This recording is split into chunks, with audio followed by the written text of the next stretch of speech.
Once in a bustling forest, there lived a small and timid squirrel named Sammy. He was often too scared to venture far from his cozy tree nest. One sunny morning, a sudden storm struck the forest. Strong winds and pouring rain knocked down trees and scattered food. The animals were in a frenzy. While others sought shelter, Sammy decided to help. Bravely, he gathered acorns and fruits, sharing them with his fellow animals. They were amazed by his courage. Sammy's bravery inspired everyone, and they joined in to restore the forest. Together, they rebuilt their homes, and the forest was even more beautiful than before. From that day on, Sammy was known as Brave Sammy.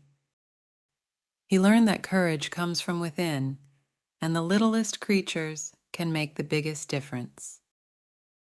The moral of the story: even the smallest acts of bravery and kindness can have a big impact.